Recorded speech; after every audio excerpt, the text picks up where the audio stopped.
O objeto de estudo deste livro é a obra ficcional de um dos grandes autores da literatura angolana e até da literatura lusófona, Pepe Tela. É um autor muito querido em Angola, que tem ganho muitos prémios e que tem uma obra que muito consistentemente se debruça sobre esta questão da nação angolana. O que é a nação angolana? De onde é que ela vem? Quais são as suas origens? Ele vai estabelecendo uma espécie de galeria de heróis da nação ao longo do seu trabalho, que começa muito cedo, em 1971, ainda não existia Angola independente, e Pepe Tela já escrevia um romance chamado Mayombe sobre esta origem da nação, sobre a fundação da nação.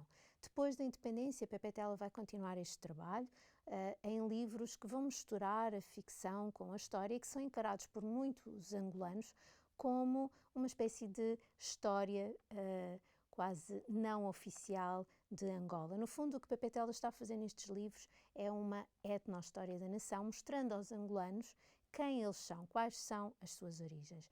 Ora, acontece que estes mitos, estas lendas, estas origens ficcionadas são ficcionadas num determinado contexto. E então o que eu faço neste trabalho não é apenas debruçar-me sobre esses mitos que Pepe Tela propõe para a nação, mas contextualizá-los, estabelecer uma ligação com a história de Angola, com a história do MPLA, à qual Pepe Tela estava muito ligado, e tentar compreender, quando ele propõe certos mitos, qual é a razão dessa proposta e estabelecer relações entre a etno-história e a história de Angola, entre o contexto da história angolana. Portanto, eu coloco cada uma dessas obras no seu contexto histórico, político e no seu contexto ideológico, porque é necessário compreender que na história de Angola vão entrar em ação ideologias importantes como o nacionalismo, como as correntes do marxismo-leninismo, e tudo isto acaba por encontrar o seu lugar nesta obra ficcional de Pepe Tela.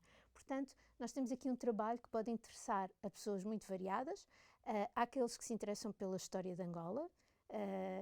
Isto não é uma história factual, mas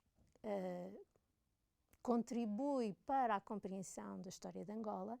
Há aqueles que se interessam por Angola em geral e pelos problemas angolanos. Para compreendermos a realidade atual é preciso ir lá atrás, ao passado, compreender a origem, compreender os acontecimentos que acabaram por desembocar naquilo que nós hoje em dia conhecemos como a realidade angolana, mas também é um livro que interessa às pessoas que estudam o nacionalismo, às pessoas que estudam as correntes ideológicas, porque em Angola acontece uma ligação muito forte entre nacionalismo e as correntes marxistas-leninistas, e é isso que eu estudo neste livro.